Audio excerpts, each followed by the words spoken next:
Selamat datang di video pembelajaran kali ini. Pernahkah teman-teman bertanya-tanya bagaimana kehidupan manusia di zaman dahulu kala?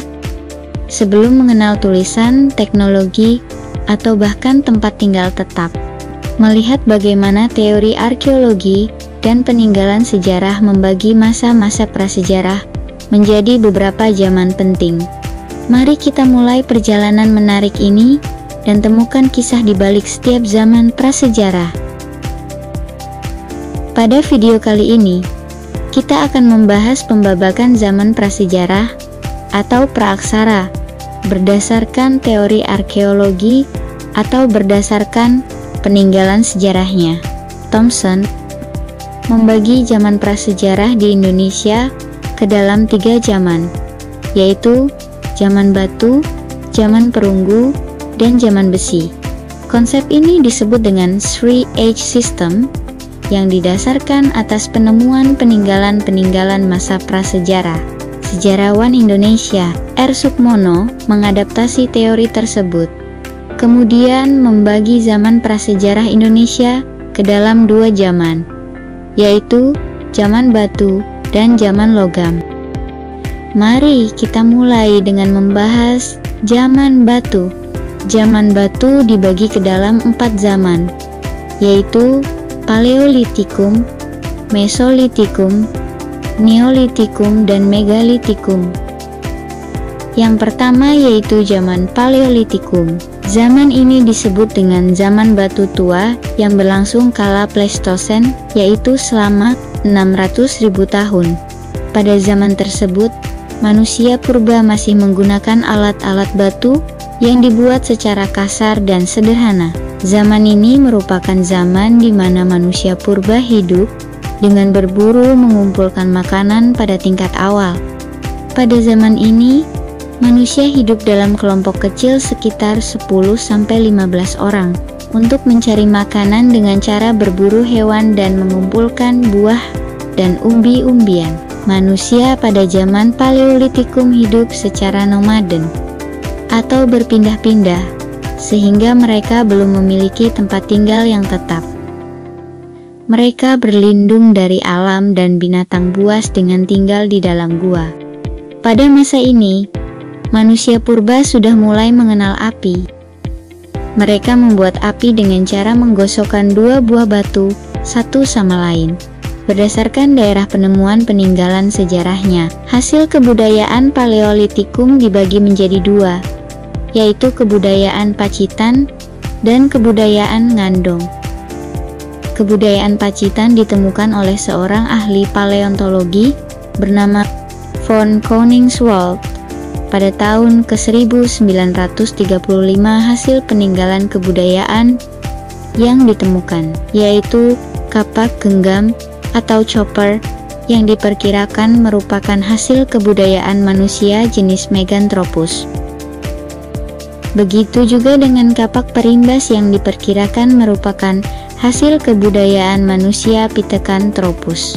Selain itu, ditemukan juga alat-alat serpih berupa potongan batu yang masih kasar. Kebudayaan kedua yaitu kebudayaan Ngandong yang ditemukan di daerah Ngandong, Ngawi, Jawa Timur.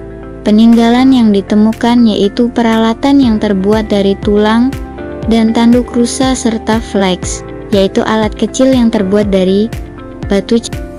Zaman batu berikutnya adalah zaman Mesolitikum atau zaman batu tengah.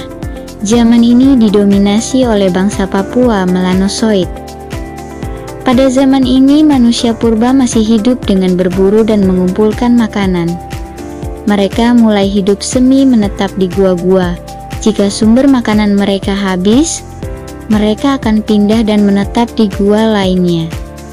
Kebudayaan yang paling menonjol pada masa ini adalah Keukenmodinger dan Abruzusrot. Keukenmodinger berasal dari bahasa Denmark. Keuken yang berarti dapur dan mading yang berarti sampah. Keukenmodinger merupakan sampah-sampah dapur berupa tumpukan kulit kerang. Keukenmodinger ditemukan di sepanjang pantai timur Sumatera. Dari tumpukan sampah dapur tersebut ditemukan peninggalan berupa kapak genggam atau pebble, kapak pendek atau hasicord, dan pipisan, yaitu batu penggiling dan landasannya. Kebudayaan selanjutnya adalah Abris sus Roche, merupakan sebutan untuk gua yang ditinggali manusia pada zaman ini.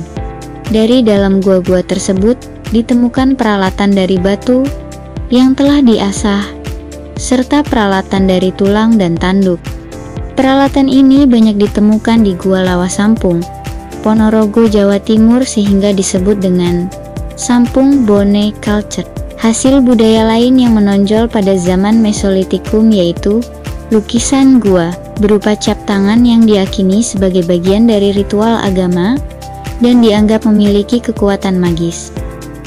Lukisan gua tersebut banyak ditemukan di Gua Leang, Sulawesi Selatan. Setelah melewati 2 zaman, kini kita beralih ke zaman ketiga, di mana manusia sudah mulai mengenal bercocok tanam, yaitu zaman Neolitikum atau zaman batu muda. Jenis manusia yang hidup pada zaman ini yaitu ras Proto-Melayu yang datang ke Indonesia 2000 tahun lalu menggunakan perahu bercadik. Keturunannya adalah suku Sasak, Batak, Dayak, Toraja. Mereka sudah tidak lagi berpindah-pindah dan mulai hidup menetap. Mereka masih melakukan perburuan, namun sudah bisa menghasilkan bahan makanan sendiri dengan cara bercocok tanam. Dari peninggalan yang ditemukan, dapat diketahui bahwa pembuatan alat pada zaman ini sudah lebih halus dan disesuaikan dengan fungsinya. Hasil budaya atau peninggalan yang paling terkenal yaitu kapak lonjong yang ditemukan di Indonesia bagian timur seperti Minahasa dan Papua, serta kapak persegi yang ditemukan di Indonesia bagian barat seperti Sumatera, Jawa, dan Bali. Peninggalan lain yang ditemukan adalah mata panah dan tembikar yang banyak ditemukan pecahannya di Sumatera. Di tengah-tengah zaman Neolitikum, muncul kebudayaan membangun bangunan dari batu-batu besar. Masa tersebut dikenal dengan zaman Megalitikum atau zaman batu besar. Zaman ini didominasi oleh manusia purba Homo sapiens. Kebudayaan ini diperkirakan berkembang dari zaman Neolitikum hingga zaman Perunggu. Pada zaman ini, manusia membuat berbagai bangunan batu untuk kepentingan upacara keagamaan dan mengubur jenazah. Von Hein-Gelder, seorang ahli prasejarah dari Austria, menyatakan bahwa kebudayaan Megalitikum menyebar ke Indonesia melalui 2 gelombang.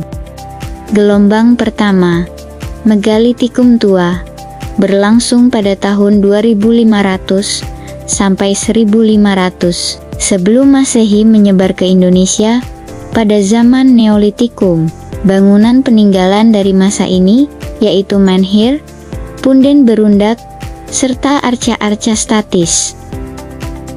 Gelombang kedua yaitu Megalitikum muda, berlangsung pada tahun 1000 sampai 10 tahun sebelum Masehi dan menyebar pada zaman Perunggu. Contoh bangunan megalitnya yaitu kubur batu, dolmen, paruga, dan sarkofagus. Seiring perkembangan zaman, manusia semakin terampil. Tidak hanya peralatan dari batu, manusia mulai bisa membuat peralatan dari logam. Hal itulah yang menjadi awal dimulainya zaman logam yang disebut juga sebagai zaman perundagian. Pada zaman ini, manusia purba sudah mulai mengenal teknologi dan pertukangan dengan membuat peralatan yang sesuai dengan kebutuhan hidup. Zaman logam sendiri terbagi ke dalam 3 zaman, yaitu zaman tembaga, zaman perunggu, dan zaman besi. Zaman tembaga merupakan masa awal manusia mengenal logam. Indonesia diperkirakan tidak terpengaruh dengan zaman tembaga, karena sampai sekarang belum ada penemuan peninggalan sejarah dari zaman tembaga di Indonesia. Zaman logam yang pertama berlangsung di Indonesia yaitu zaman perunggu. Pada zaman ini, manusia membuat peralatan dengan bahan dasar perunggu. Di Indonesia ditemukan beberapa peninggalan dari zaman perunggu, seperti candrasa yang ditemukan di Bandung, dan kapak corong yang ditemukan di Bali, Sulawesi Selatan, dan Sulawesi Tengah. Kemudian ada nekara, yaitu genderang besar yang berbentuk seperti dandang terbalik. Ada juga moko, sejenis nekara yang ukurannya lebih kecil. Selain itu, ditemukan juga peninggalan sejarah berupa perhiasan seperti kalung, cincin, anting, dan manik-manik. Kemampuan manusia semakin berkembang hingga dapat membuat peralatan yang lebih sempurna dengan bahan besi, menandakan dimulainya zaman besi. Pembuatan alat-alat besi dilakukan dengan meleburkan biji besi dan menuangkannya ke dalam cetakan. Beberapa hasil peninggalan dari zaman besi yang di Indonesia yaitu mata sabit, mata pisau, dan mata panah. Nah, itu tadi adalah pembagian zaman prasejarah atau praaksara berdasarkan peninggalan sejarahnya. Terima kasih sudah menonton video pembelajaran ini. Sampai jumpa di video pembelajaran selanjutnya.